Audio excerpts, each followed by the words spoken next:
దేవుని నామానికే మహిమ కలుగును గాక. 22వ దినము ఉపవాస దినం. అప్పుడు 22 డేస్ గడిచిపోయినాయి ఈరోజుతో. సో చాలా సంతోషం. దేవుని సన్నిధిలో మీరు చక్కగా ఉపవాసములతో దేవుని స్తుతిస్తూ ఆరాధిస్తూ ఉన్నారు. వాక్యంలో కూడా ఎదుగుతున్నారని నిశ్చయంగా నేను నమ్ముతా ఉన్నాను. అయితే ఈరోజు ఈ వారం అంతా చాలా అంశాలు మనం నేర్చుకుంటూ వచ్చాం. దేవునిలో ఉన్న శక్తి ఏంటి, క్రీస్తులో మనకి దేవుడిచ్చిన అధికారం ఏంటి, అలాగే క్రీస్తులో ఒక పరిపూర్ణమైన క్రైస్తవ జీవితం జీవించాలంటే ఎలాంటి స్థాయిల్లో మనము ఎదగాలి, అలాగే నిన్నటి దినాన్న మోషే కర్రలో ఉన్న శక్తి ఈ నూతన నిబంధనలో మనము ఎలా పొందుకుని ఉన్నాము అన్న విషయాలు, చాలా అంశాలు సుదీర్ఘంగా దేవుడు బోధిస్తూ వస్తున్నారు. దాన్ని బట్టి దేవునికి కృతజ్ఞతాస్తుతులు చెల్లిస్తున్నాను. ఈరోజు ప్రత్యేకంగా ఇన్ని వాక్యాలు వింటున్నప్పటికీ, ఇంత సమృద్ధి దేవుడు ఇచ్చినప్పటికీ, ఇంత జీవవాక్యాన్ని మన చేతిలో పట్టుకున్నప్పటికీ ఎందుకు కొంతమంది జీవితాల్లో అపజయము లేదా ఓటమి ఇలాంటి పరిస్థితులు చూస్తున్నాం అని ఒక్కొక్కసారి మనకి ప్రశ్నలు వస్తూ ఉంటాయి కదా. అంత మంచిగా దేవుని సన్నిధిలోనే ఉంటున్నాము, కానీ కొంతమందిలో ఆత్మీయంగా ఒక ఉన్నతమైన ఫలింపు కనిపిస్తుంది, కొంతమందిలో ఫలింపు కనిపించట్లేదు. సో అంటే డిఫరెంట్ టైప్స్ ఆఫ్ క్రిస్టియన్స్ మనకి కనిపిస్తూ ఉంటారు. ఒక చర్చ్లోనే ఉంటారు వీళ్ళు, ఒక సంఘానికి చెందిన వాళ్ళు అయి ఉంటారు, లేదా ఒక కుటుంబంలోనే ఉంటారు. కానీ ఆ విశ్వాసంలో కొనసాగుతూ ఉన్నప్పటికీ వీళ్ళలో చాలా డిఫరెన్సెస్ మనం చూస్తూ ఉంటాం. ఫర్ ఎగ్జాంపుల్ మన జిఎల్ఎం కుటుంబమే ఉందనుకోవచ్చు.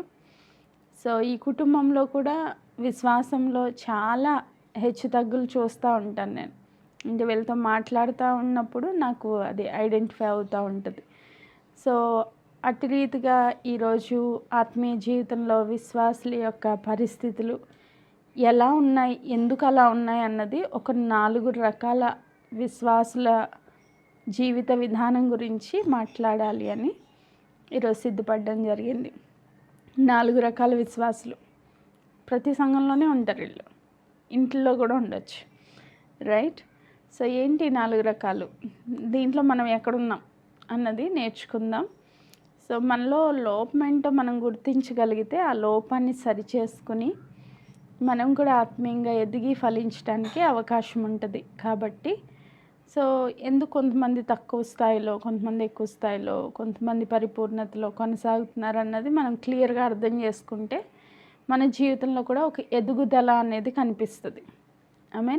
సో ఈ ఫాస్టింగ్ ప్రేయర్స్ ఏదో ఆచారంగా ప్రపంచం అంతా చేస్తుంది కాబట్టి నేను కూడా చేస్తున్నాను, మా చర్చ్లో చేస్తున్నారు, లేకపోతే మా గ్రూప్లో చేస్తున్నారు కాబట్టి నేను కూడా చేస్తున్నాను అన్నట్లుగా కాకుండా, నా జీవితంలో ఈ 40 డేస్ ప్రేయర్స్ ద్వారా నేను ఎంత ఎదిగాను, ఏం నేర్చుకున్నాను వాక్యంలో నుంచి, అది నా జీవితాన్ని ఎలా ఇన్ఫ్లుయెన్స్ చేసింది అన్నది చాలా ఇంపార్టెంట్. అప్పుడు మనం ఆచారబద్ధంగా కాకుండా ఆత్మీయంగా దేవుని వెంబడించిన వారం అవుతాం. ఆమేన్, ప్రైజ్ గాడ్. ఇప్పుడు మన సంఘంలోనే అయి ఉండొచ్చు, లేదా మనం వెళ్తున్న సంఘాల్లో అయి ఉండొచ్చు. ఈ 4 రకాల విశ్వాసులు కూడా మనకి కనిపిస్తూ ఉంటారు. సో మనం ఏ రకంలో ఉన్నామో చూసుకుందాం. మొట్టమొదటిగా నిర్లక్ష్యత కలిగిన క్రైస్తవులు లేదా అజ్ఞానంలో ఉన్న క్రైస్తవులు. మొట్టమొదటిగా నిర్లక్ష్యత లేదా అజ్ఞానంలో ఉన్న క్రైస్తవ బిడ్డల్ని మనము తరచుగా చూస్తూ ఉంటాం. వీళ్ళు దేవుని బిడ్డలే, యేసు క్రీస్తు ప్రభు రక్తము చేత కొనబడిన వాళ్ళే. సంఘానికి వెళ్తారంటే క్రమం తప్పకుండా వెళ్తారు. సో ప్రతి ప్రేయర్ మీటింగ్లో వీళ్ళు కనిపిస్తారు, సంఘ క్రమంలోనే ఉంటారు, ప్రార్థనలు చేస్తారు, బైబిల్ చదువుతారు, అన్నీ బాగుంటాయి. కానీ వీళ్ళల్లో ఏముంటుందంటే నిర్లక్ష్యం ఉంటుంది అన్నమాట. ఏ విషయంలో అంటే జ్ఞానము లేకుండా వీళ్ళు తప్పిపోయిన పరిస్థితుల్లో ఉంటారు. వీళ్ళకుండే కొన్ని లక్షణాలు చెప్తాను, అవి మనలో ఉన్నాయో లేదో చెక్ చేసుకుంటే మనం ఈ కోవకు చెందిన వాళ్ళమో కాదు మనకు అర్థమైపోద్ది. మొట్టమొదటిగా వీరిలో ఏముండదంటే వాక్య జ్ఞానం ఉండదు. వాక్య జ్ఞానం అంటే ఈ చెవిలో వింటారు, ఈ చెవిలో వదిలేస్తారు అంతే. విన్న వాక్యము హృదయంలో పడదు, ఆ చెవులోంచి హృదయంలోకి వెళ్ళి నాటబడే అనుభవం ఉండదు. కాబట్టి ఆ వాక్యంలో ఫలింపు అనేది వాళ్ళ జీవితంలో మనం చూడలేకపోతూ ఉంటాం. సో ఈ ఒక మాట చదువుతాను. హోషేయ గ్రంథము 4వ అధ్యాయము, హోషేయ గ్రంథము 4వ అధ్యాయము 6వ వచనాన్ని నేను చదువుతున్నాను. నా జనులు జ్ఞానము లేని వారై నశించుచున్నారు. సో ఏం లేకంట? జ్ఞానము లేక. జ్ఞానం ఎక్కడొస్తుంది? వాక్యములో నుంచే జ్ఞానం వస్తుంది. ఈ లోకంలోకి వెళ్తే లోక జ్ఞానము చాలా డిఫరెంట్గా ఉంటుంది, వాక్య జ్ఞానము చాలా వ్యతిరేకంగా ఉంటుంది. ఈ లోక జ్ఞానానికి దేవుని వాక్య జ్ఞానానికి పొత్తు కుదరదు. సో ఇప్పుడు ఫర్ ఎగ్జాంపుల్, నీకేదో సమస్య వచ్చింది, అనారోగ్యం వచ్చింది, డాక్టర్ దగ్గరికి వెళ్ళాం. సో టెస్టులు చేసి ఏదో భయంకరమైన వార్త వచ్చింది, క్యాన్సర్ అన్నాడు. వెంటనే ఈ అజ్ఞానంలో ఉన్న వాళ్ళు ఏమైపోతారంటే ఆ డాక్టర్ మాటని నమ్మేస్తారనమాట. అవును, నాకు క్యాన్సర్ వచ్చిందంటే నా నెక్స్ట్ స్టేజ్ ఏంటంటే ఇంకా నేను దీంతో చనిపోతాను, ఇది నా నాశనానికే వచ్చిందని ఫిక్స్ అయిపోతారనమాట. అంటే డాక్టర్ మాట మీద విశ్వాసం ఉంచేస్తారు. అసలు దేవుడు ఏం చెప్తున్నారు, ఈ అంశంలో దేవుని పాదాల దగ్గరికి వెళ్ళి ఎలా ప్రార్థన చేయాలి, వాక్యం ఏం చెప్తుంది, దేవుడు నా గురించి ఏం చెప్తున్నారు అన్న ఆలోచన కూడా వీళ్ళకి రాదు. ఎందుకంటే వీళ్ళకి జ్ఞానం లేదు వాక్యంలో. సో తర్వాత ఫోన్లు చేయడం మొదలు పెడతారు. వాళ్ళకి వీళ్ళకి తెలిసిన వాళ్ళందరినీ కనుక్కుంటే వాళ్ళు ఏవేవో చెప్తారు. అంటే వాక్యానుసారంగా కాదు, లోకానుసారంగా. సో అవన్నీ నమ్మేస్తారు. అవన్నీ నమ్మడం వల్ల ఏమైందంటే వీళ్ళు భయంకరంగా కృంగుదల్లోకి వెళ్ళిపోయి నశించిపోతారు. ఇక్కడ దేవుడు ఏం చెప్తున్నారు? నా జనులు జ్ఞానము లేని వారై నశించుచున్నారు. సో ఈ టైప్ ఆఫ్ లక్షణాలు ఈ అజ్ఞాన లేకపోతే నిర్లక్ష్యత కలిగిన క్రైస్తవ బిడ్డల్లో మనము చూస్తూ ఉంటాం. రెండవది ఏంటంటే ఎఫెస్సీలకు రాసిన పత్రిక 4వ అధ్యాయము, ఎఫెస్సీ పత్రిక 4వ అధ్యాయము 14వ వచనాన్ని నేను చదువుతున్నాను. 4:14. అందువలన మనం ఇక మీదట పసిపిల్లలమై ఉండి మనుష్యుల మాయోపాయముల చేత వంచనతోనూ తప్పు మార్గమునకు లాగు కుయుక్తితోనూ గాలికి కొట్టుకొని పోవునట్లు కల్పింపబడిన ప్రతి ఉపదేశమునకు అటు ఇటు కొట్టుకొని పోవచ్చు అలల చేత ఎగరగొట్టబడిన వారమైనట్లు ఉండక. అంటే మనుషుల మాయోపాయాలు, ఏ మనిషి ఏదొచ్చి చెప్పినా నమ్మేయడం అన్నమాట. ఏది సత్యము, ఏది అసత్యము, ఏది కుయుక్తి అని ఆలోచించేంత జ్ఞానం లేని పసిపిల్లల్లాగా ఉంటారనమాట. ఇప్పుడు చిన్నపిల్లలు చూడండి, ఏం చెప్తే అది నమ్మేస్తారు, వాళ్ళకి ఆలోచించే అంత జ్ఞానం ఉండదు. అలాగే ఈ విశ్వాసుల్లో వాక్యము లేని కారణాన్ని బట్టి ఈ లోకపరమైన తప్పుడు మార్గాల్లోనికి లాగాలని ఎవరొచ్చి ఏది చెప్పినా నమ్మేస్తారు ఈజీగా. అంటే ఏది సత్యమో ఏది అసత్యమో కూడా వీళ్ళకి తెలియదు అన్నమాట.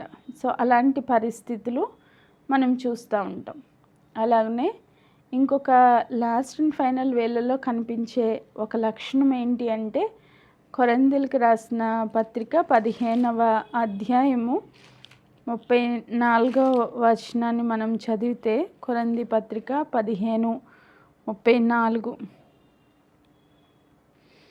నీతి ప్రవర్తన గలవారై, 1 కొరింథీ 15:34, నీతి ప్రవర్తన గలవారై మేల్కొని పాపం చేయకుడి, దేవుని గురించిన జ్ఞానం కొందరికి లేదు, మీకు సిగ్గు కలుగుటకై ఇట్లు చెప్పుచున్నాను. సో దేవుని గురించిన జ్ఞానం అంటే ఏదొచ్చినా ఫస్ట్ దేవుని దగ్గరికి వెళ్ళాలి, దేవుణ్ణి సంప్రదించాలి, దేవుడు ఏం చెప్తున్నాడో వినాలి అన్న జ్ఞానం లేక వీళ్ళు ఈ రీతిగా ప్రవర్తిస్తూ ఉంటారనమాట. నీతి ప్రవర్తన గలవారే మేల్కొని పాపము చేయకుడి. సో మెలకుగా ఉండి పాపం చేయకుండా దేవుని జ్ఞానము కలిగి ఉండాలి అన్న స్థితిలో వీళ్ళు ఉండరు.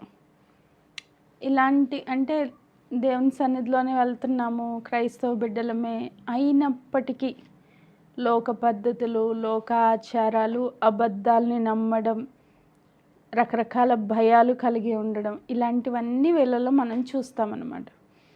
ఇంకెన్ని సంవత్సరాలైనా వీళ్ళల్లో ఒక మార్పు అనేది కనిపించదు. మార్పు ఎప్పుడు వస్తుంది? వాక్యం ఎప్పుడైతే వాళ్ళకి క్లియర్గా అర్థమైందో అప్పుడు మార్పు అనేది ప్రతి మనిషిలో చూడగలుగుతాం. మనం ఈ ప్రేయర్ గ్రూప్ స్టార్ట్ చేసినాక చాలామంది నాకు ఇచ్చిన సాక్ష్యం ఏంటంటే, ప్రభుకి మహిమ, మేము 30 సంవత్సరాల నుంచి చర్చ్కి వెళ్తున్నా, లేకపోతే 40 సంవత్సరాల నుంచి క్రైస్తవ బిడ్డగా ఉన్నా, మాకు వాక్యం అంటే ఏంటో తెలియదండి, ఇక్కడికి వచ్చినాకనే మేము నేర్చుకున్నామని చాలామంది నాకు సాక్ష్యం ఇచ్చారు. దాన్ని బట్టి దేవుని నేను ఎంతగానో స్తుతిస్తూ ఉన్నాను. సో ఎందుకు అంటే వాక్యం ఎప్పుడైతే తెలీదో ఈజీగా సాతాను మనల్ని మోసగిస్తాడు. వాళ్ళలో చిక్కుకుపోతున్నాం. అందుకే ఆత్మీయంగా ఎదగలేకపోతున్నాం. ఒక నిర్లక్ష్యత, వాక్యం నేర్చుకోవాలనే ఆశ లేకుండా, వాక్యం ఏం చెప్తుంది, దేవుడు ఏం మాట్లాడుతున్నారు, ఇప్పుడు నాకు ఇలాంటి సమస్య వచ్చింది అంటే దీని విషయంలో నేను ఎలా స్పందించాలి, వాక్యంలో నుంచి మనం ఎలా డీల్ చేయాలి అన్న జ్ఞానం లేకుండా లోక పద్ధతుల్లో నేర్చుకున్న రీతిగా భర్తతో గొడవైంది వెంటనే పెట్టి సర్దుకుని మమ్మీ వాళ్ళ దగ్గరికి వెళ్ళిపోవడం, అది లోక జ్ఞానం. కానీ దేవుని జ్ఞానం ఏం చెప్తుంది?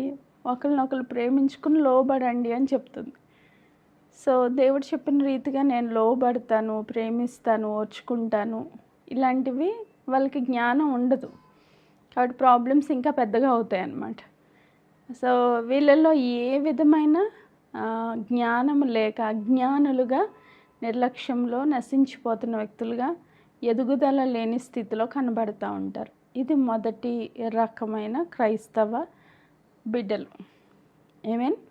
సో దీనిలో కనుక మనం ఉంటే దయచేసి ఈరోజు మారుమనసు పొందాలి. వీళ్ళలో కొంచెం మంచి వాళ్ళు కూడా ఉంటారు. అంటే చెడ్డవాళ్ళు మంచివాళ్ళు అని కాదు, దేవుని రక్తం చేత కనబడిన మనం అందరం నీతిమంతులమే.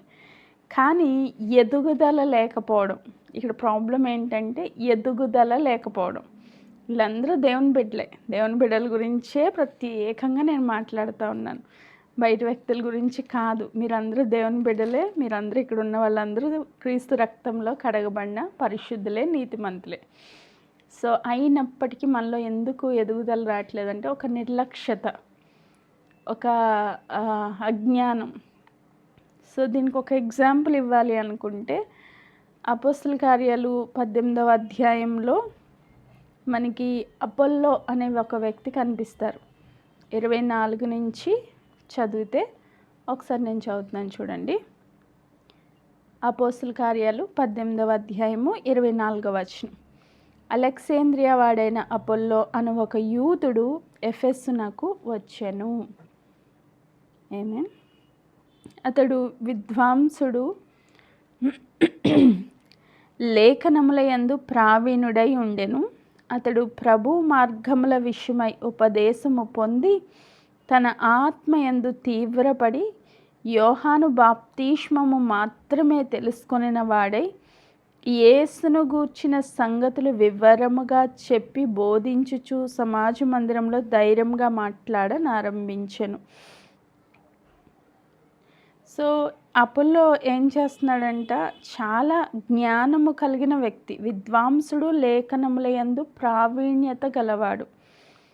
అయితే ఆయనకి ఎంతవరకు తెలుసు అంటే యోహాను బాప్తిసం వరకునే తెలుసు. యోహాను ఏం చెప్పారు? పరలోక రాజ్యం సమీపించింది కనుక మీరు మారుమనసు పొంది బాప్తిసం తీసుకోండి అని నీటి బాప్తిసం మాత్రమే ఆయన ఇచ్చాడు. ఆయన ఏం చెప్పారు? నా వెనుక వచ్చేవాడు చాలా గొప్పవాడు, ఆయన పరిశుద్ధాత్మలోనూ అగ్నితోనూ మీకు బాప్తిసం ఇస్తారు అని చెప్పారు. దీనికి యేసును గురించి జస్ట్ ఇన్ఫర్మేషన్ ఉంది తప్ప దాని గురించిన పరిపూర్ణ జ్ఞానం తెలీదు. దేవుని వాక్యంలో యేసును గురించిన సత్యం ఈయనకి తెలియదు. సో అప్పుడు ఏం జరిగిందంటే 26 ప్రిస్కిల్లా అకుల్లా విని అతన్ని చేర్చుకుని దేవుని మార్గము మరి పూర్తిగా అతనికి విశదపరచిరి. అంటే ప్రిస్కిల్లా అకుల్లా వాళ్ళు తీసుకెళ్ళి పరిపూర్ణంగా దేవుని గురించి విశదపరిచారంట. అంటే ఎక్స్ప్లెయిన్ చేసి చెప్పారు. యేసుక్రీస్తు ప్రభు సిలువ ఎందుకు ఎక్కారు, అసలు సిలువలో ఆయన ఎందుకు మరణించారు, తద్వారా మనకేం జరిగింది అనే విషయాలు ఆయనకి క్లియర్గా తెలీదు. ఆయనకి లేఖన జ్ఞానం అంటే పాత నిబంధన గురించి చాలా తెలుసు. ఆయన విద్య కలిగిన వ్యక్తి, చాలా గొప్ప జ్ఞానం కలిగిన వ్యక్తి, కానీ ఆయనకి పూర్తి జ్ఞానం లేదు. సో అది అకుల్లా ప్రిస్కిల్లా నేర్పించారు. తద్వారా ఆయన చాలా బలంగా వాడబడ్డారు. సో ఈరోజు కొంత తెలుసుకుని నాకు అన్నీ తెలుసు అన్న అజ్ఞానంలో చాలామంది నాకు ఇది తెలియని వాక్యం ఏంటి అని చెప్పి నిర్లక్ష్యత చూపిస్తూ ఉంటారు. ఆ నిర్లక్ష్యత అనేది మనలో ఎప్పుడు ఉండకూడదు. నిర్లక్ష్యత ఉంది అంటే ఆత్మీయంగా మనం ఎదిగి ఫలించలేం.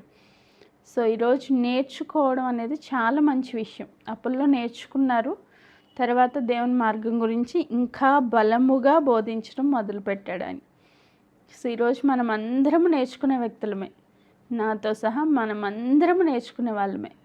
కొన్ని సత్యాలు మనకి దేవుడు బోధిస్తున్నప్పుడు మంచి హృదయంతో నేర్చుకుని, ఎస్ ఈ విషయంలో నేను నిర్లక్ష్యంగా ఉండకూడదు, నాకు దేవుని గురించిన జ్ఞానము కావాలి అని పట్టుదల కలిగి నేర్చుకున్న వ్యక్తులుగా మనం ఉంటే ఈ క్రైస్తవ రకం నుంచి మనం బయటపడగలుగుతాం. ఈ నిర్లక్ష్యత లేకపోతే అజ్ఞాన స్థితి నుంచి బయటకు పడగలుగుతాం. ఐ మీన్ రెండవ రకం ఎలాంటి క్రైస్తవులు అంటే ఓడిపోయిన విశ్వాసులు లేదా క్రైస్తవులు. ఓడిపోయిన వాళ్ళు అంటే దీన్ని ఎలా చెప్పొచ్చు అంటే వీళ్ళు ఎప్పుడు నోరు విప్పినా నెగిటివే మాట్లాడతారు. ఇంకా పాజిటివ్ అనేది వాళ్ళ జీవితంలో ఎట్టి పరిస్థితిలో కనిపించదు మనకి. వీళ్ళు నోరు విప్పారంటే ఒక ప్రాబ్లం చెప్తారు, ఆ ప్రాబ్లం కంప్లీట్ అయింది, దాని గురించి ప్రార్థన చేసాం, దాంట్లో దేవుడు విజయం ఇచ్చారంట్లోకి రెండో ప్రాబ్లం పట్టుకుని వస్తారు. ఇంకా అది ఇంకా అవ్వలేదంట్లోకి మూడోది వస్తుంది. అంటే ఇంక వీళ్ళ మైండ్ సెట్ ఎట్లా అయిపోద్దంటే నాకు ఇంకెప్పుడు ప్రాబ్లమ్సే, ఇంక నా జీవితం అంతా ఓటమే, నేను ఎప్పుడు సక్సెస్ చూడలేను, నా జీవితం అంతా కూడా వేస్ట్, లేకపోతే నా జీవితం అనే కాదు ఇంకా ప్రపంచం అంతా యుద్ధాలు జరిగిపోతున్నాయి, ఇంకా కరువు వచ్చేస్తుంది, ఈ తర్వాత మళ్ళీ తినడానికి తిండి కూడా ఉండదు, ఇప్పుడు గ్యాస్ కూడా రావట్లేదు, ఇంకా ఆయిల్ ఆపేస్తారు, ఇంక మనం ఎక్కడికి వెళ్ళలేము. అంటే వీళ్ళు నోరు తెరిస్తే అన్నీ అపజయం గురించిన మాటలు. మళ్ళీ ప్రపంచం ఎటుపోతుంది అంటే అంత ఓటమి గురించే మాట్లాడుతూ ఉంటారు. మీరు న్యూస్ పెట్టండి, ఒక్కటైనా మంచి న్యూస్ ఉంటుందా? అన్నీ ఓడిపోయిన వార్తలే చెప్తారు వీళ్ళు.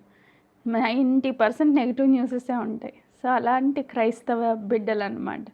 సో వీళ్ళల్లో కనిపించే లక్షణాలు ఏంటి అంటే రోమిల్కి రాసిన పత్రిక 7వ అధ్యాయము 19వ వచనం. రోమిల్కి రాసిన పత్రిక 7వ అధ్యాయము 19వ వచనాన్ని నేను చదువుతా ఉన్నాను.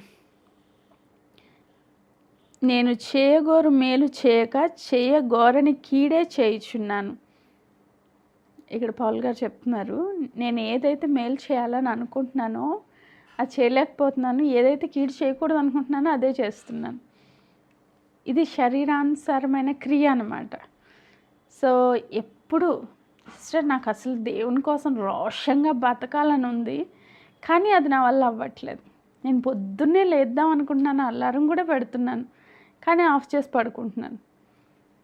అంటే నేను చేయాలని ఉంది కానీ చేయలేకపోతున్నాను, అంటే ఓడిపోతున్నాను, నేను దాన్ని గెలవలేకపోతున్నాను అనే ఆ స్థితిలోనే ఆగిపోయిన పరిస్థితులు అన్నమాట. సో దాన్ని జయించలేని ఓటమి కలిగిన క్రైస్తవ జీవితం. సో నిరంతరము ఆ పాపం మీద జయం దేవుడు ఇచ్చారు అన్న జ్ఞానము లేకుండా, ఇప్పుడు నేను ఓడిపోయిన బిడ్డను కాదు, నేను గెలిచిన దాన్ని అనే ఆ జ్ఞానం ఉండదు వీళ్ళకి. తద్వారా ఏంటంటే ఎప్పుడు ఓటంలోనే, ఒక చిన్న మిస్టేక్ అయిందా ఇంకంతే అయిపోయింది, జీవితం అంతా ఏదో కంప్లీట్గా ఓటంలోకి వెళ్ళిపోయినట్టే ఫీల్ అయిపోతూ ఉంటారు. సో నిరంతరం వీళ్ళ హృదయంలో ఉండేది ఏంటంటే అపరాధ భావం. ఒక చిన్న తప్పు జరిగింది, ఇంక వీళ్ళు దేని గురించి ఆలోచిస్తే ఆ తప్పు గురించి ఆలోచిస్తారు. దేవుడు నన్ను క్షమించడు, ఎట్టి పరిస్థితిలో క్షమించడు. ఎందుకంటే నేను ఈ తప్పు చేసేసాను. ఇంకా ఆ తప్పులోనే ఆలోచన, ఆ తప్పు గురించే ఆలోచన. జరిగిపోయిన విషయాలు తవ్వుకుని మరీ ఆలోచించుకుంటూ ఉంటారు. వీళ్ళల్లో ఇంకెప్పటికీ మార్పు అనేది మనం చూడలేని పరిస్థితులు. అలాగే ఎఫెసీ పత్రిక 6వ అధ్యాయము 11వ వచనంలో మనం చూస్తే సాతాను తంత్రముల గురించి రాస్తూ పౌలు గారు అంటారు, మీరు అపవాది తంత్రములు ఎదిరించుటకు శక్తివంతులగునట్లు దేవుడిచ్చు సర్వాంగ కవచమును ధరించుకొనిడి ఎలయనగా మనం పోరాడినది శరీరాలతో కాదు కానీ ప్రధానులతోనూ అధికారులతోనూ ప్రస్తుత అంధకార సంబంధులకు లోకనాథులతోనూ ఆకాశమండలమందున్న దురాత్మ సమూహములతోనూ పోరాడుతున్నాం. ఈ జ్ఞానం వాళ్ళకు ఉండదు. ఇప్పుడు సాతానుతో పోరాడుతున్నాము అని తెలిసి సర్వాంగ కవచాన్ని ధరించుకుంటే సాతాను మనల్ని ఏమీ చేయలేడు కదా.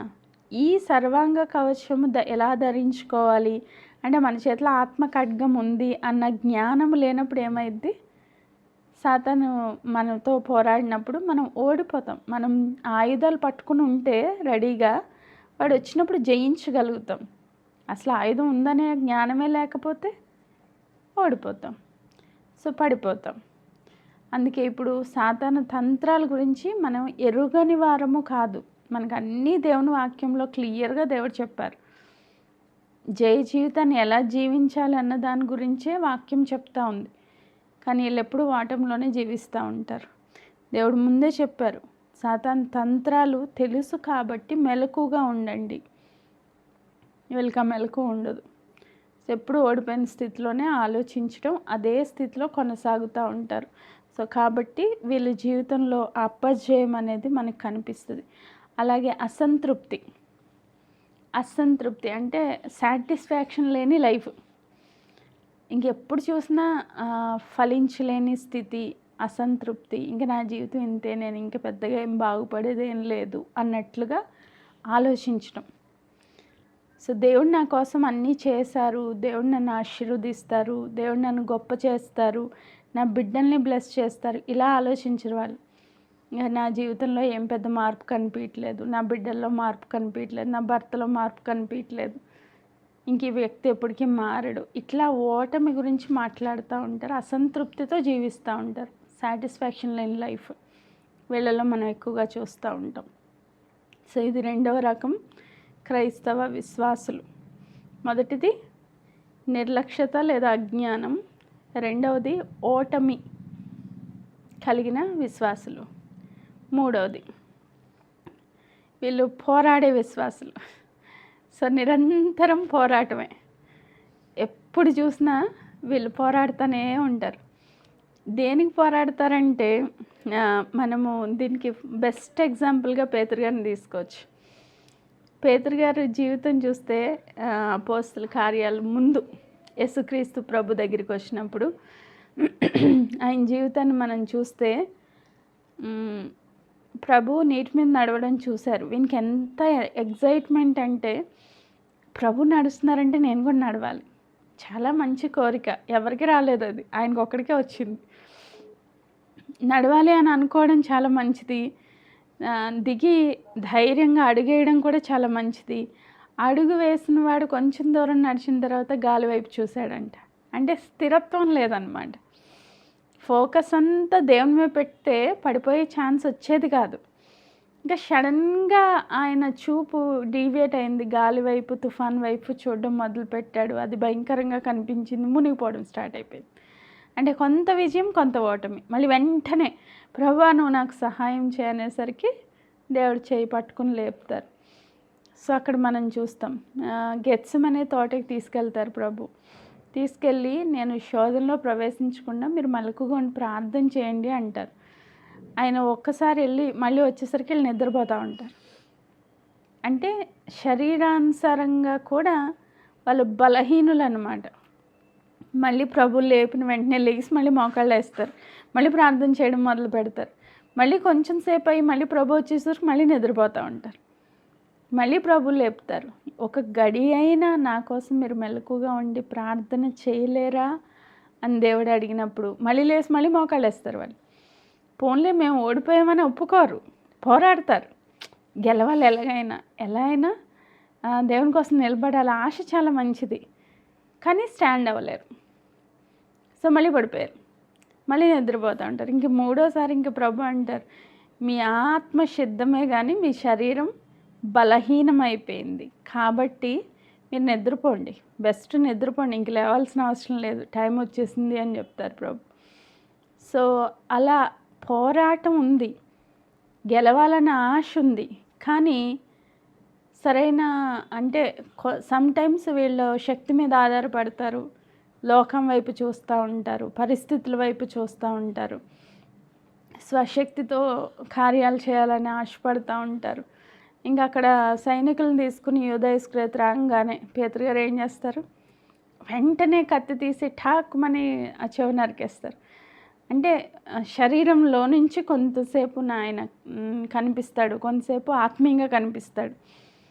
ప్రభా నీవే పరిశుద్ధుడవు, దేవుని సర్వోన్నతుడైన దేవుని కుమారుడు అని చెప్తాడు. అప్పుడే వెంటనే కొన్ని ఫ్యూ మినిట్స్ తర్వాత నువ్వు ఎట్టి పరిస్థితిలో చనిపోవడానికి వీల్లేదు అనేసి అడ్డుగిస్తారు దేవుని.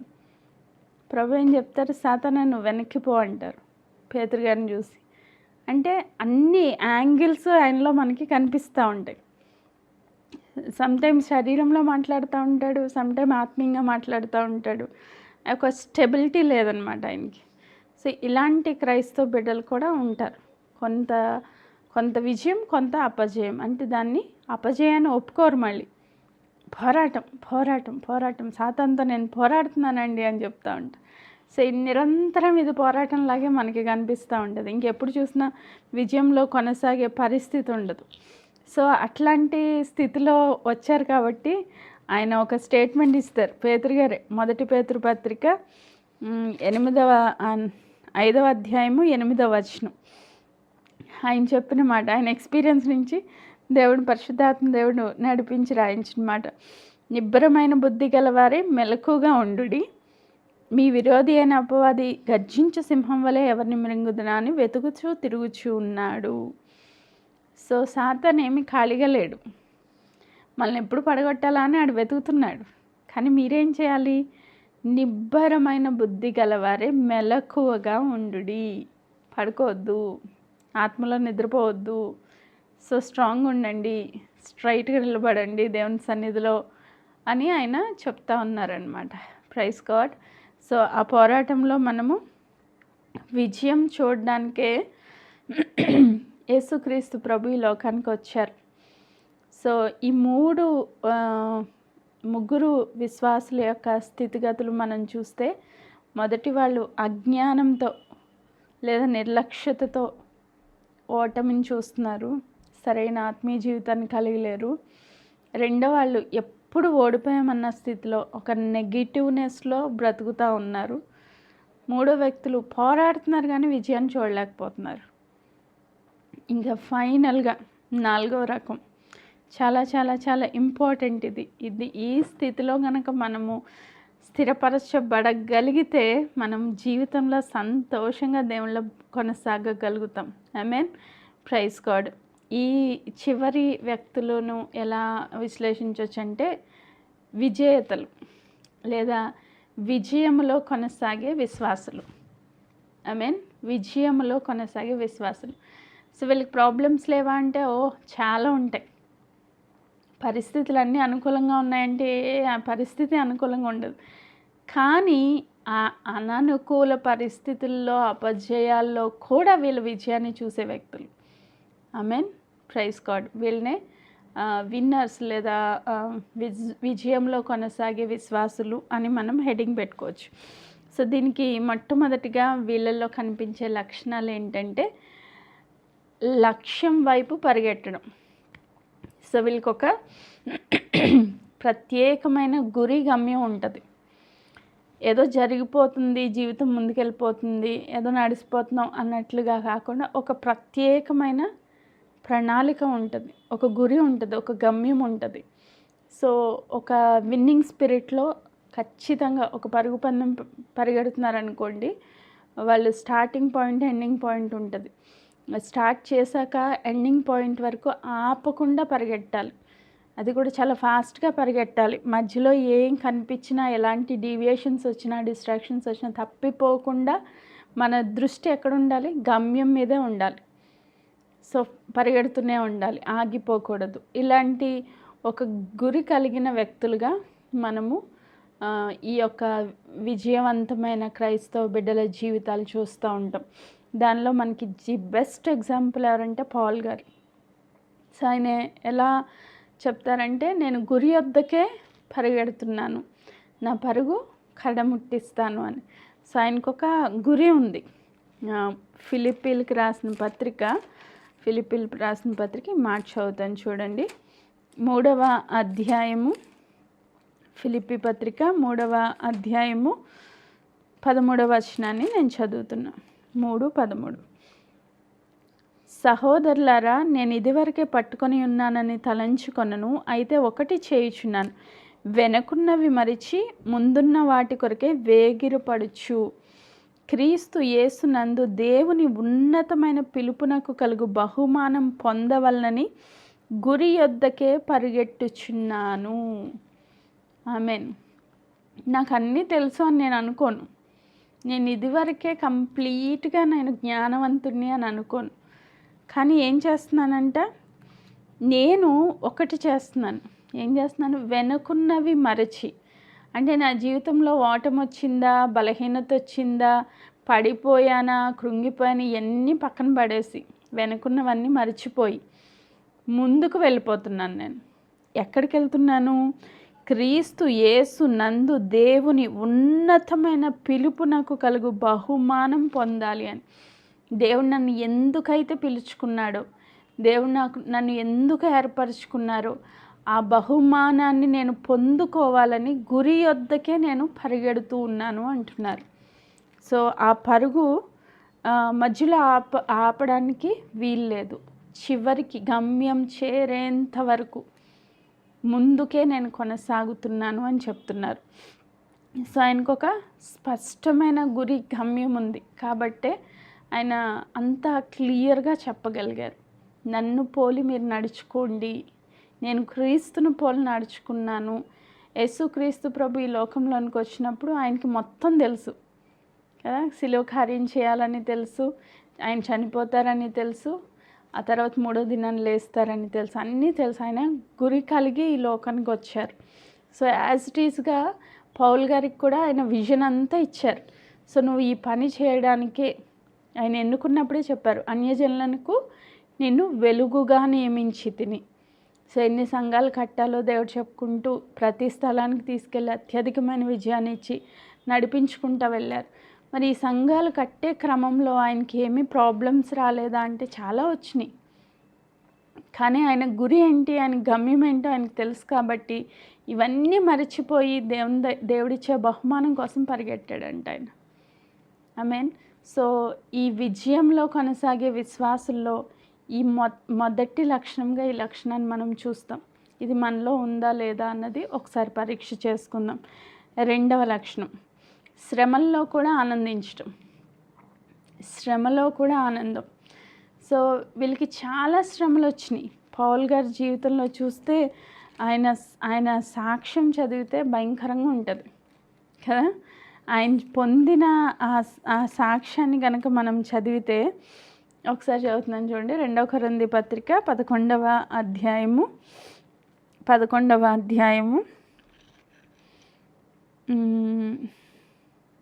23వ వచనం. వారు క్రీస్తు పరిచారకుల వెర్రివాని వలె మాట్లాడుచున్నాను, నేనును మరి ఎక్కువగా క్రీస్తు పరిచారకుడు. ఇక్కడి నుంచి చూడండి. మరి విశేషముగా ప్రయాసపడి తిని, మరి అనేక పర్యాయములు చెరసాల్లో ఉంటిని, అపరిమితంగా దెబ్బలు తింటిని, అనేక మార్లు ప్రాణాపాయంలో ఉంటిని, యూదుల చేత 5 మార్లు ఒకటి తక్కువ 40 కొరడా దెబ్బలు తింటిని, 3 మారు బెత్తములతో కొట్టబడి తిని, ఒకసారి రాళ్లతో కొట్టబడి తిని, 3 మారు ఓడ పగిలి శ్రమపడి తిని, ఒక రాత్రింబగళ్ళు సముద్రంలో గడిపి తిని, అనేక పర్యాయములు ప్రయాణంలోను, నదుల వలనైన ఆపదలోను, దొంగల వలనైన ఆపదలోను, నా స్వజనుల వలనైన ఆపదలోను, అన్యజనుల వలనైన ఆపదలోను, పట్టణంలో ఆపదలోను, అరణ్యంలో ఆపదలోను, సముద్రంలో ఆపదల్లోను, కపట సహోదరుల వలన ఆపదల్లో ఉంటిని. ప్రయాసముతోనూ కష్టములతోనూ, తరచుగా జాగరణములతోనూ, ఆకలి దప్పులతోనూ, తరచుగా ఉపవాసములతోనూ, చలితోనూ, దిగంబరత్వంతో ఉంటిని. ఇక నువ్వు చెప్పవలసినవి అనేకములు ఉన్నవి. సో ఇన్ని సిచ్యువేషన్స్ నాకు తెలుసు ఒక వ్యక్తి జీవితంలో ఇంపాసిబుల్ ఇది కదా. మనం దీంట్లో ఒక్కటి కూడా నాకు తెలిసి అనుభవించి ఉండం. ఆయన జైల్లో భయంకరంగా కొట్టుపడేస్తే ఆ జైల్లో కీర్తనలు పాడుతున్నారంట ఆయన. అసలు ఎంత సంతోషంగా దేవుని స్తుతిస్తూ ఉన్నారంట. ఇలాంటి అనేక ఆపదలు వచ్చినా కూడా ఆయన ఆ శ్రమలో ఆనందించడం నేర్చుకున్నారు. కాబట్టే ఆయన శ్రమలో కృంగిపోలేదు, వెనుతిరగలేదు, ప్రభు పరిచర్యను విడిచిపెట్టలేదు. శ్రమ లేదంటూ ఉంది, చాలా శ్రమలు ఉన్నాయి ఆయనకి. కానీ ప్రభు కోసం దాన్ని ఆనందంగా భరించాడు ఆయన. ఇంకో మాట అంటారు, క్రీస్తు శిలువలో కొదువైన శ్రమలు నా యందు వహించుకొని పోచున్నాను అంటారు. ఆమేన్. సో సంఘాలను స్థాపించడానికి వచ్చిన ప్రతి శ్రమలో ఆయన ఆనందిస్తూ ముందుకు వెళ్ళాడు. సో పరిస్థితులు ఎలా ఉన్నా సరే దేవుని మీద ఆధారపడి సంతోషంగా వాటిని భారంగా కాదు. ఈరోజు పరిచర్య భారంగా చేయకూడదు ఎవరుని. నేను అందుకే దాన్ని అసలు యాక్సెప్ట్ చేయను. మీకు సంతోషంగా చేయగలిగితే చేయండి, లేకపోతే వద్దు. భారంగా మాత్రం దేవుని పని చేయకూడదు. ఎప్పుడు మనము శ్రమ వచ్చినా, బాధ వచ్చినా, కష్టం వచ్చినా దాన్ని సంతోషంగా స్వీకరించేలా ఉండాలి ప్రభు కోసం. ఆమేన్. సో ఆ సిచ్యువేషన్స్లోనికి మనం వస్తే నిజంగా విజయవంతమైన క్రైస్తవ బిడ్డగా మనం కొనసాగుతాం ముందుకి. ఆమేన్. ఇది రెండవ లక్షణం మనం వీళ్ళలో మనం చూసేది. అండ్ మూడవది ఏంటంటే లోకాన్ని జయించడం. ఆమేన్. లోకాన్ని జయించడం. సో లోకము దాని ఆశలు మనల్ని ఎప్పుడు వెనక్కి లాగడానికి ప్రయత్నిస్తూ ఉంటాయి. ఏదో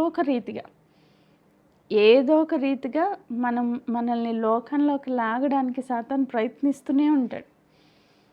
అయితే పౌల్ గారు అంటారు కదా, నా మట్టుకు నేనైతే బ్రతుకుట క్రీస్తే, చావైతే లాభమే.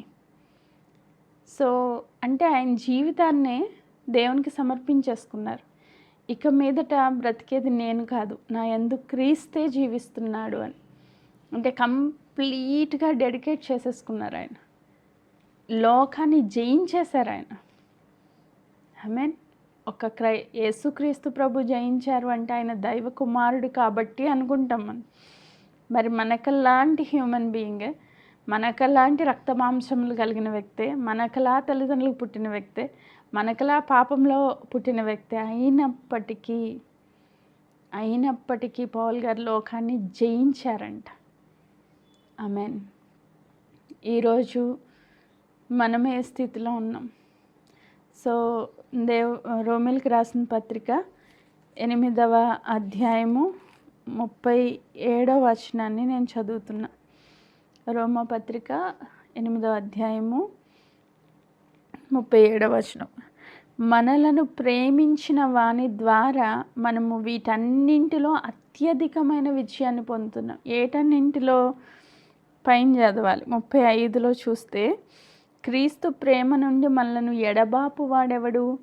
శ్రమైన, బాధైన, హింసైన, కరువైన, వస్త్రహీనత అయిన, ఉపద్రవమైన, ఖడ్గమైన మనల్ని ఎడబాపున. సిచ్యువేషన్స్ ఏదైనా సరే ఆయన ఏం చెప్తున్నారు? వీటన్నింటిలో మనలను ప్రేమించిన వాని ద్వారా మనము వీటన్నింటిలో అత్యధికమైన విజయాన్ని పొందుచున్నాం. మామూలు విజయం కాదు, అత్యధికమైన విజయం.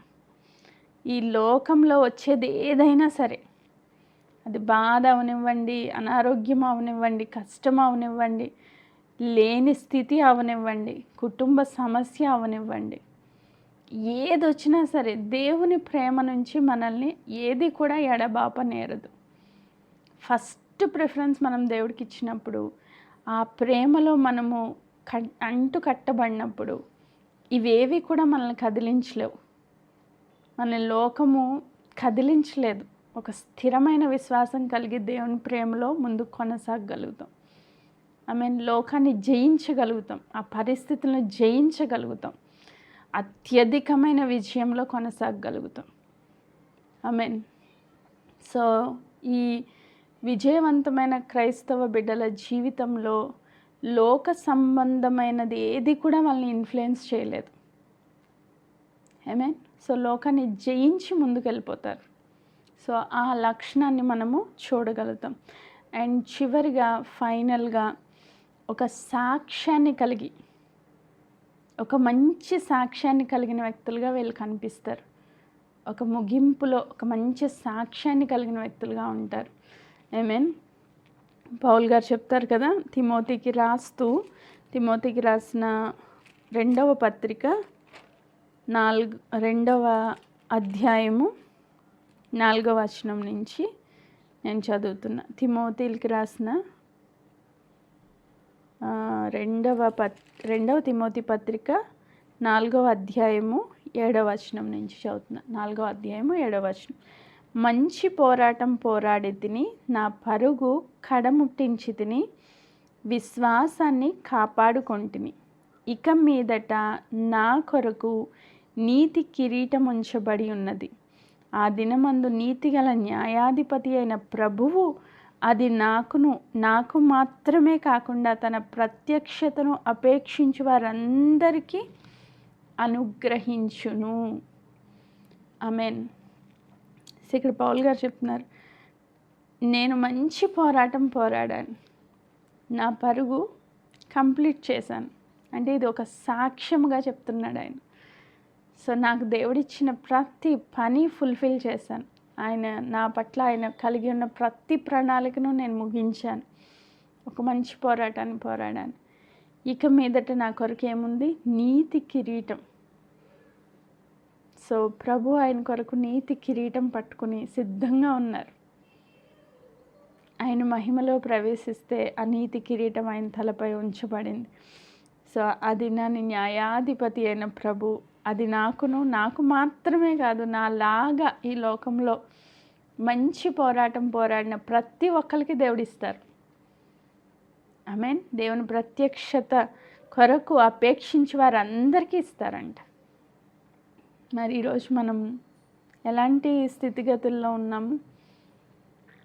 సో వీళ్ళ జీవితము, వీళ్ళ విధానము ఎలా ఉంటుందంటే, ఇప్పటి వరకు పైన చెప్పబడిన ముగ్గురు అజ్ఞాన స్థితిలో లేదా నిర్లక్ష్య స్థితిలో ఉన్న క్రైస్తవ బిడ్డలు కానీ, లేకపోతే ఓడిపోయిన క్రైస్తవ బిడ్డలు కానీ, లేకపోతే పడిపోయి ఇలాంటి స్థితిగతిలో ఉన్న వాళ్ళు కానీ, వీళ్ళందరూ ఏమనుకుంటారంటే, నేను ఇప్పుడు వరకు విజయాన్ని చూడలేకపోతున్నానంటే నేను పోరాడలేకపోతున్నాను, లేకపోతే నేను ఓడిపోయాను, లేకపోతే నాకు ఏం అర్థం కావట్లేదు అన్న స్థితిలో ఉన్నారు. కానీ ఈ చివరి రకం ఎవరంటే, యేసుక్రీస్తు ప్రభు సిలువలో వాళ్ళకి ఏమి ఇచ్చారో, సిలువలో అనారోగ్యంపై విజయం ఇచ్చారు, సిలువలో బలహీనతలను కొట్టివేశారు, దరిద్రతను కొట్టివేశారు, శాపాన్ని కొట్టివేశారు, అన్నింటికీ సమాప్తము చేసి ముగించబడి అత్యధికమైన విజయంతో తిరిగి లేచారు. నేను కూడా ప్రభుతో పాటు సమాధి చేయబడి తిరిగి లేచి నూతన జన్మ అనుభవం కలిగి నూతన సృష్టిగా మార్చబడి క్రీస్తులో నేను జయ జీవితాన్ని జీవిస్తున్నాను అనే సత్యం మీద ఎవరైతే నిలవబడగలుగుతారో వాళ్ళు విజయంలో కొనసాగే క్రైస్తవ బిడ్డలు. వాళ్ళల్లో మాత్రమే మనము ఈ లక్షణాలు చూడగలుగుతాం. సో ఒక గురి కలిగిన క్రైస్తవ జీవితాన్ని వాళ్ళు కలిగి ఉంటారు. రెండోది, శ్రమల్లో కూడా ఆనందించడం వాళ్ళ జీవితంలో మనం చూస్తాం. మూడోది, లోకాన్ని జయించిన వ్యక్తులుగా ఉంటారు. అండ్ ఫైనల్గా ఒక మంచి సాక్ష్యాన్ని కలిగి జీవిస్తారు. సో మనము ఏ రకంలో ఉన్నాం, ఏ రక క్రైస్తవ బిడ్డలుగా మనము ఈ లోకంలో జీవిస్తూ ఉన్నాం, ఒక్కసారి మనల్ని మనమే చెక్ చేసుకుందాం. పక్కన వాళ్ళ గురించి ఆలోచించొద్దు. నేను నిర్లక్ష్యంగా లేకపోతే అజ్ఞానంగా ఉన్నానా? నేను ఎప్పుడూ ఓటమి గురించే మాట్లాడుతున్నానా? లేక నేను ఎప్పుడూ పోరాడుతూ పడిపోతా లేస్తా, పడిపోతా లేస్తా ఇట్లా నేను జీవిస్తున్నానా? లేకపోతే నేను ఒక విజయవంతమైన క్రైస్తవ బిడ్డగా కొనసాగగలుగుతున్నానా అని ఒక్కసారి మనల్ని మనం చెక్ చేసుకుందాం. మంచి పోరాటం పోరాడిన పౌలు గారిని పోలి విశ్వాసాన్ని కాపాడుకుంటూ తుదమట్టుకు క్రీస్తు న్యాయపీఠం ఎదుట మనం ప్రత్యక్షమయ్యేంత వరకు, సంపూర్ణులుగా మార్చబడేంత వరకు దేవుని కోసం పరిగెట్టాలని కోరుకుంటూ, ఈ జీలం కుటుంబంలో ఉన్న ప్రతి ఒక్కళ్ళు ఈ చివరి రకంగా ఉండాలని నేను ఆశపడుతూ ఈ మాటలు నేను ముగిస్తున్నాను. దేవుడి వాక్య భాగంను దీవించును గాక. ఆమెన్.